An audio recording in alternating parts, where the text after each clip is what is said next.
make a narrative as if like I'm scared of. I think Devin's a tremendous fighter. Do I think Devin Haney can beat me? Hell no. Hell no. Yeah. For me personally, I'm on a different level than everybody. Yeah. And when it comes down to boxing, because Devin, he's a boxer. It's on him. You know what I mean? It's on him. He knows that he's going to get this fade sooner or later. So it's only a matter of time. Obviously, we can't go down. You know, we can't go down to 135. So, you know, he would have to come up. And, you know, he can get this work anytime. He ready. I see greatness, man. I see greatness. Shakur practically beat him with one hand, man. That jab, man. Most important hand you have, man. You know? And he looked good doing it, sharp. You know what I mean? Distance. He did everything, man. Shakur Stevenson is reportedly set to face Devin Haney at 140 pounds. He has accepted rehydration conditions and remains fully confident that his skill set is superior to every challenger in boxing. All of these guys, if y'all want me to come to 147, I'm coming in with rehydration clauses. I don't even do that. Yeah. But why am I going up to these guys' weight classes if I'm not planning on? Haney insists the fight with Shakur Stevenson will happen. He shows clear determination and commitment, making it obvious that this is a bout he truly wants. His core focus, however, remains at 135. Still at 135. You can't, you know, say your name without saying Shakur to your female tank, right? It just is what it is. Is that fight going to ever happen? Would it ever happen against you and Shakur? 100%, yeah. I think so. I think it. You think Shakur will grow into whatever weight you're in? I mean, all of us is close to the same size. You know, we're all growing together. We're all like, you know, getting bigger. Well, so, and it's only so many guys, like y'all said, it's only so many guys that we can make big money and people want to see the fights. Which even though I know that they're making new guys, it's guys like getting Kermel, Abdullah, all these guys want to come up too. So eventually they gonna be there too. But yeah, no, I think that a fight with Shakur is very much possible. Shakur Stevenson says he isn't afraid of Devin Haney, but believes Devin's team could falsely claim Shakur is intentionally avoiding the fight. Shakur makes it clear there is no fear and no ducking involved. Devin Haney. Okay. Devin Haney's probably, to me, I don't think it's hit its point yet, but I think in the next year or two, it'll hit a point where it's like the world is gonna demand, you know what I'm saying? I can see the trajectory feels like it could meet like that. I would love this fight. But look, you gotta watch what you say with like, and this is not even Devin fault, because Devin is very respectful of my game and I'm respectful of his game. He's a good fighter. But his fans will clip and twist and turn things into something that is not. So I try to be real careful on what I say. True. This is guy Jay on Twitter. He a big Haney fan. He be always clipping and changing stuff, Jay. Yeah, they gonna make a narrative as if like I'm scared of. I think Devin's a tremendous fighter. Do I think Devin Haney can beat me? Shakur Stevenson believes he's on an entirely different level, stating that no fighter can defeat him and that Devin Haney does not possess knockout power. He sees no threat coming his way. He's a fucking stone cold killer who's just gonna go in there and try to knock me the fuck out. Yeah. He's gonna try to outbox me. I'm the greatest boxer. How do you... So that's how I feel about the fight. Yeah. But it all gotta make sense from a business standpoint. I don't like getting up here and negotiating against myself. And, for sure. But for me, I'm willing to But do you see it as it being that could, you know, like we always said, the Four Kings, even though you wasn't a part of it, the whole plot was like at the end of the road, there's gonna be two guys left standing, and that's the big fight. Do you see that as that's potentially what that could be? I'm a bad motherfucker. Devin Haney is determined to prove himself. He wants to fight elite opponents like Shakur Stevenson in order to establish his true greatness and solidify his legacy. Possible. Would you be more inclined just to move up to 140? Yeah, you know, if I can't get those fights next, or it doesn't make sense for it to be next, I'll probably go to 140, test it out, see how I feel at the weight at 140, and then when the time is right, then, you know, I'll defend my belt at 135. We'll just see, though. I got to go back and talk with the team and see what makes the most sense. Bill Haney makes it clear they are not coming down in weight or waiting around. Anyone who wants a fight must move up to 140 pounds. And become undisputed, yet they didn't mention the franchise belt, which directly impacted Devin's career early on, right? And it seemed like, I was saying this on my live earlier, you tell me what you think about this, but it seems to me like there's a lot of people that have tried to block y'all ambition, right? Between you signed to the wrong company, you know, Loma not taking the Devin fight, Tio not taking the Devin fight, Rolly saying he just don't want to fight Devin. Do you see that? Like, how do you see that? You know, as far as like, people know you're ambitious, they know you want to be unified, they know you want to be undisputed. So they put all these obstacles up and they make it hard for you to achieve what you're trying to achieve. Absolutely. I think it's been historic in the way that they've done it. He adds the bout can happen anytime the challenger is ready. So we must keep our composure and our patience and understand that it's part of the process when you're that good. You know what I mean? We can't say it any other way. You know, they're running out of narratives. You know what I'm saying?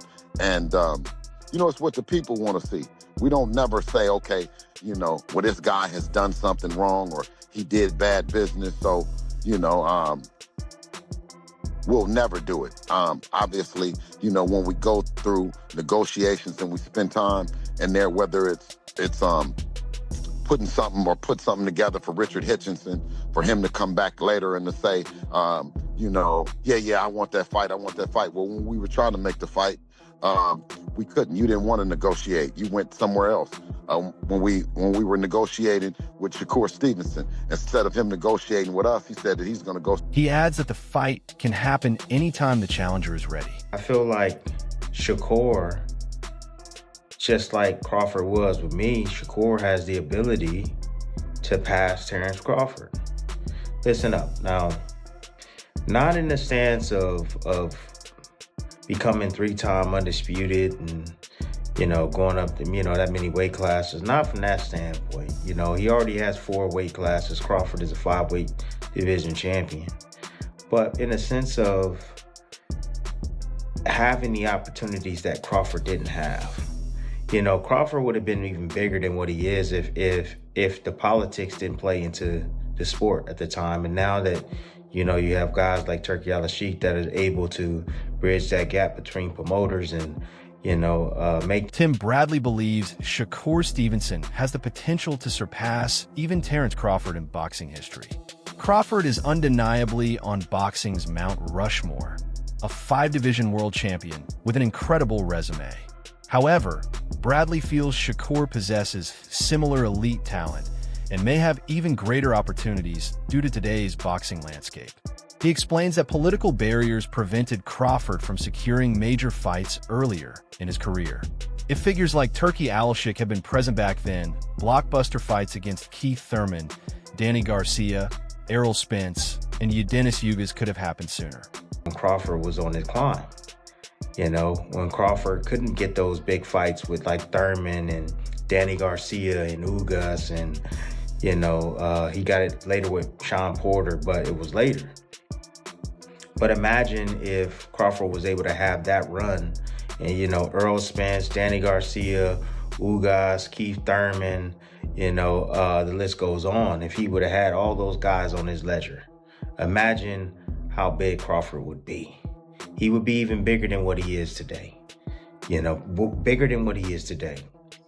So with that being said, you know, with these fighters hovering around 135, these talented fighters hovering around 135, 130, you know, guys like, you know, O'Shaquie Foster, like I mentioned, going to go up to 135. He's big enough to go to 130. Shakur is entering an era where elite fighters from 130 to 135 pounds are more accessible. Potential opponents include Devin Haney, Lamont Roach, Oshaquie Foster, Gary Russell Jr., Dalton Smith, Ryan Garcia, and others. Bradley emphasizes that Shakur not only has the ability to compete with these fighters, but also to defeat them, solidifying his legacy and possibly surpassing Crawford in overall influence and achievement. See to that, I doubt it. So there's a major obstacle in the way. But nonetheless, as you watch these two fighters fight, you can clearly see, outside of cheating, they're more than likely not going to lose, right? With that said, Devin Haney immediately responds to Shakur. Shakur responds to Devin, right? Again, we had the initial 4 kings. It was Devin, Ryan, T.O., and Tank Davis, right? It was supposed to be the 4 kings 2.0. From the Marvin Hagler, Tommy Hearn, Sugar Ray. There may be major obstacles, but when you watch these two fighters, it's clear that, outside of controversy, they are extremely difficult to beat. Devin Haney responds to Shakur, and Shakur fires back at Devin, showcasing the intensity between elite fighters. Initially, there was talk of a 4 Kings 2.0 featuring Devin Haney, Ryan Garcia, Teofimo Lopez, and Gervonta Davis, drawing comparisons to Hagler, Hearns, Leonard, and Duran. That 4 king era, but nobody mentions Wilfred Benitez. And the fact remains is Wilfred Benitez beat Roberto Duran as well. And Roberto Duran is 1-4 against those guys. He beat Sugar Ray Leonard the first time. Outside of that, Roberto Duran, he lost. He quit against Sugar Ray Leonard. He got knocked out brutally by Tommy Hearns. He got outboxed by Marvin Hagler and outclassed by Wilfred Benitez. Right? But he's overshadowing Wilfred Benitez. And I felt like these guys, Devin Haney, Ryan Garcia, Tank, and T.O., overshadowed Shakur Stevenson. And now Shakur Stevenson has shined the light by dominating Teofimo Lopez. Interestingly, Wilfred Benitez, often overlooked, defeated Roberto Duran, who struggled against several of the original 4 kings. Despite this, Benitez remains overshadowed. Similarly, fighters like Devin Haney, Ryan Garcia, Gervonta Davis, and Teofimo Lopez have often overshadowed Shakur Stevenson.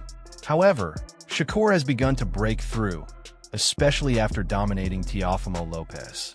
At the same time, Tank Davis's legal issues and reluctance to fight have reshaped today's boxing landscape. It comes into the ring, they talk, have some words, but Shakur Stevenson said, I want to put that same rehydration clause you put on Chris Eubank. Tell me, what did you get out of that moment in the ring? Well, I heard on the press conference where I think it was his manager said that, that was a clown move, but I think Shakur invited that, I don't even know if I would have said all that about kind of being right then, but I think he really wants that fight. He really wants the money for the fight. He been saying that, and now he came through victorious.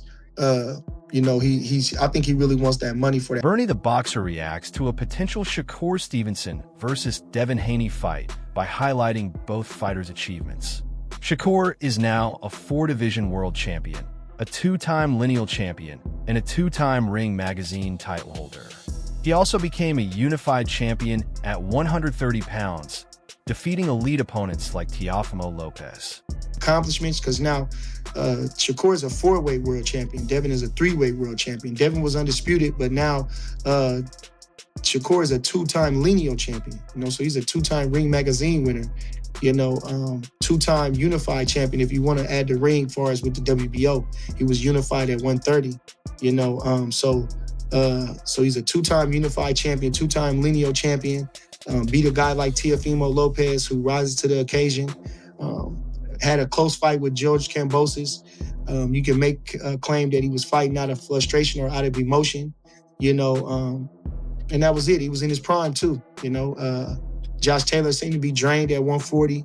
Not taken away from Devin, but he was already moving up to 47, they were saying. Devin Haney, meanwhile, is a 3-division world champion and former undisputed champion. Bernie emphasizes that if Shakur wants to fight Devin, he should do it now, while Devin is in his prime. A win like that would leave no excuses and would fully cement Shakur's legacy as one of the best fighters of his generation.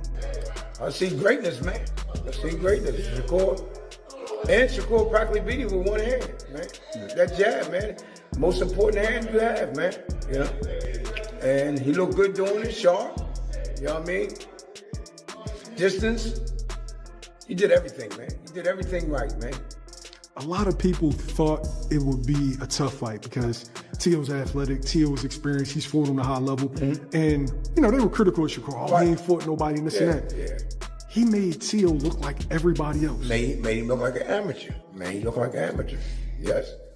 Now, technically, what did you see? Right? Where did Teal go wrong in that fight? Where he went wrong? Yeah. Fighting Shakur. That's where he went wrong. Fighting Shakur. I knew he just running his mouth. He just was talking, man. I knew that from the beginning, even the time. Shakur Stevenson recently delivered a dominant performance against Teofimo Lopez. Analysts praised the fight, especially considering Shakur was practically fighting with one hand.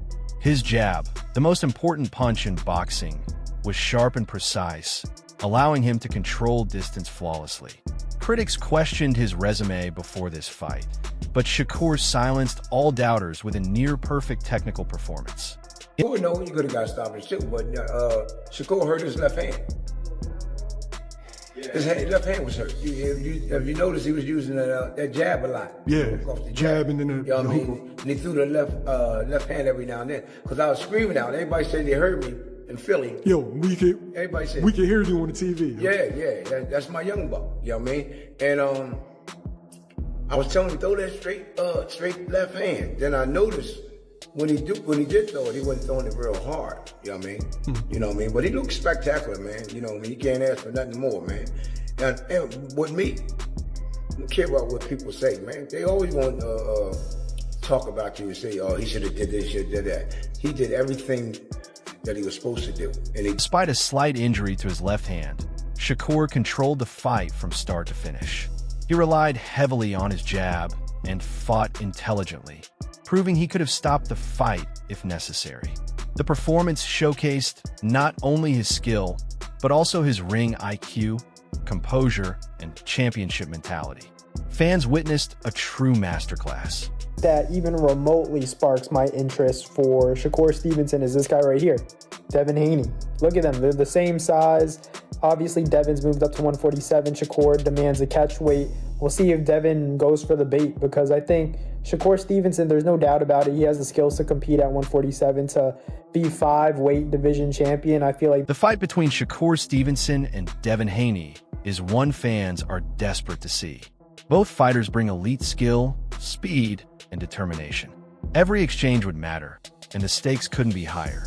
Shakur's technical brilliance against Devin's agility and power creates a matchup with explosive potential. One